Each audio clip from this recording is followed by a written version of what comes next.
이서는 자신 있는 온라인 마케팅. 나름의 경고성 발언이 있는 질문. 병원의 정체를 알고 놀라는 장대희. 근원은 애송이의 발버둥이라고 생각. 그니까 내가 다 부숴버릴 거야. 구해줘 이서 장가 내가 다 부숴버릴 거야. 단밤은 격리 단계. 건물을 사이사를 했고 저희 직원들하고 열심히 해서 대한민국 1등 포차가 되겠습니다. 이서는 자신 있는 온라인 마케팅으로 이사간 단밤도 열심히 홍보한다. 장사는 사람이라.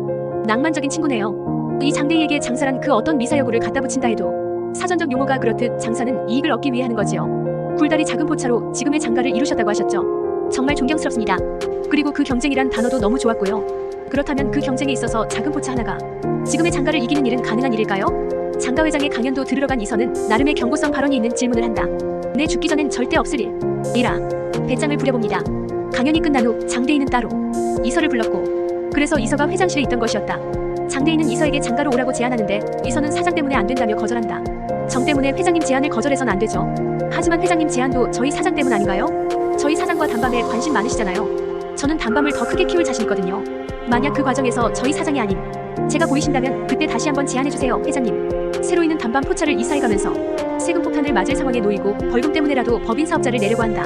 그래서 직원들에게 법인명을 뭐로 하면 좋겠냐고 의견을 내보라고 하고 로이는 승권이 낸 의견인 이태원 클라스를 마음에 들어한다. 나는 이태원 클라스 듣고 딱 떠오른 단어가 자유였어. 다양한 문화들이 자유롭게 어우러진 얽매이지 않은 느낌. 이태원 하면 자유. 그래도 새로 있는 이서가 싫다 그러면 안 쓴다. 그러면서 이서를 존중해주니 이서도 좋다고 한다. 근데 지역명이 들어가면 한정적인 느낌이 있어. 약자를 쓰자며 주식회사 I. C로 이름 짓기로 한다. 그렇게 탄생한 주식회사 I. C 이태원 클라스의 창립 멤버는 박세로이, 조이서, 최승권, 마현이, 장근원, 토니. 하지만 격리단길에서 새로 시작한 단밤의 매출은 예전 같지 않았다. 이태원은 기본적으로 사람들이 많고 밤늦게까지 하는 가게들도 많은데 격리단길은 상권 자체가 좀 죽어있는 곳이었다. 그래서 새로이는 죽은 상권을 살리기 위해 격리단길에 있는 다른 가게들을 도와준다.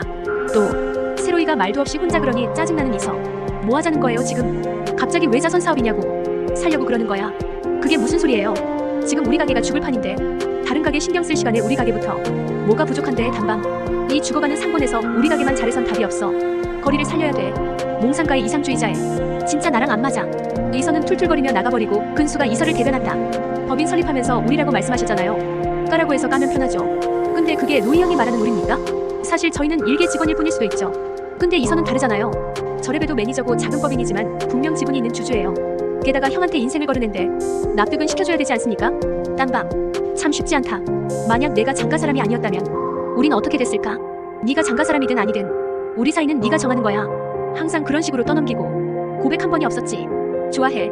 구치소에서 말했잖아. 버스 정류장은? 나 백수 만든다는 게 그게 고백이야? 그 이상 어떻게 해야 전해지는 건데? 인생 걸고 한 고백이었어. 부담 갖지 말고 알아둬. 언제든 우리 선은 네가 정하는 거야. 다음날 자신이 나가고 새로이와 수아가 같이 나갔단 걸 알게 된 이서가 새로이에게 경고한다. 그 여자랑 사귀지 마요. 그 여자랑 사귀면 나 여기 그만둘 거예요. 왜 그렇게 싫어하는데? 정말 몰라요? 정말 몰라서 묻는 거냐고. 암튼 알아둬요. 한편 장대희는 단밤에 식자재를 떼주는 오병원을 불러 다른 업체랑 계약 다 끊고 장가랑 독점 거래하자고 제안한다. 병원이 근원의 뺑소니 사건. 담당 형사였던 건 꿈에도 모른 채 병원은 대희의 제안을 당연히 거절한다. 박세로이 그 친구와 연이 좀 있다고 들었는데 혹시 그 친구 때문에 이러시는가? 빚이 좀 있습니다. 돈으로 갚을 수 있는 빚이 아닙니다. 사업은 감정적으로 하는 게 아니야. 당신 입으로 말했잖아. 장가가 국내 제1의 요식기업이라고. 그렇다면 잡아야지. 하지만 10년 후 새로이 그 친구는 그리고 단밤은 얼마나 성장할까요? 정이 아닙니다. 분명 이득을 바라고 미래를 건 투자입니다. 대희는 자식이 있냐고 물으며 미래가 없는 것처럼 말한다며 그를 비꼰다. 자식은 부모의 등짝을 보고 자란다는군요. 회장님을 보니 장근원이 왜 그렇게 컸는지도 알 것 같습니다.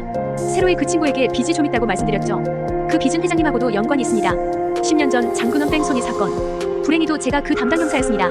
병원의 정체를 알고 놀라는 장대희. 그 당시 아주 부끄러운 수사를 했었죠. 제 딸아이가 볼 한심한 등짝 한 번이면 족합니다. 회장님. 자식 생각에 더 이상 초라해질 수가 없네요. 장근원은 단밤에 직접 이서를 스카우트하러 찾아간다. 근수는 이서한테 수작 부리지 말라며 형의 앞을 막아서고 혹시나 내가 참을 수 없이 욕심나게 되면 말이야. 장가 네가 차지해. 너무 자극하지 마요. 당신 자리 욕심내는 수가 있어. 갑자기 이서의 말이 생각나 근원에게 경고한다. 그래봐야 근원은 애송이의 발버둥이라고 생각할 뿐. 대학도 안 나온가 20살 애송이. 이런 파격적인 제안은 어디에도 없어요. 고민할 거 없잖아. 언제 올래? 이서가 근원과 나가고 이서가 장가로 가버릴까? 불안하게 기다리고 있는 다른 사람들. 괜찮은 제안이네요. 근데 상무님 제가 가게에 지분을 좀 넣어놔서 나이에 비해서 꽤 많이 벌고 있거든요. 제의해주신 연봉보다도 더 많이 벌 듯한데 그래도 명색이 장가인데 저런 가게보다 연봉이 작으면 저는 좀 고민 좀 해봐야 될 것 같은데요. 저는 단밤 더 크게 키울 자신이거든요. 한 2억 정도는 제시해주셔야 혹할 것 같은데 아, 이런 거는 상무님 선에서 결정하기엔 좀 힘드신 거죠? 2억? 거기서 5천 더. 2억 5천 줄게. 장가 장난 아니야. 이선은 장가로 넘어가는 척 한 뒤에 근원에게 본격적으로 캐묻는다. 궁금한 게 있는데 박세로의 그놈은 왜 상무님한테 나대는 거예요? 근원이 얘기하길 꺼려하자 저번에 경찰서 앞에서 세로의 아버지 죽였다고 했던 그것 때문이냐며. 그거라면 상무님이 법 위에 있는 거니 정말 대단하다고. 이선은 근원을 추켜 세워준다. 추켜 세워주니 좋아서 자신이 차려친 것부터 술술 다 털어놓기 시작하는 장근원. 세로이는 장근원 때문에 인생이 망가져서 원양어선 타고 막노동하고 해서 팔에 상처가 가득한데 이 남자를 건드는 놈들은 다 죽여버리겠다는 다짐. 이선은 신나서 불어대는 근원의 말을 다 녹음해둔다. 그만. 이제 그만해라. 내가 사장님을 미치도록 사랑해. 근데 문제가 사장님 머릿속엔 그 빌어먹을 장가 새끼들로 가득 차 있다는 거야. 난 그게 질투가 난다고. 이 버러지 같은 새끼들아. 근원이 이선을 잡으려 하자 이선은 선수 쳐서 뜨거운 커피를 뿌려버림. 그니까 내가 다 부숴버릴 거야. 이 영상이 즐거우셨다면 구독과 좋아요로 다음 소식을 놓치지 마세요.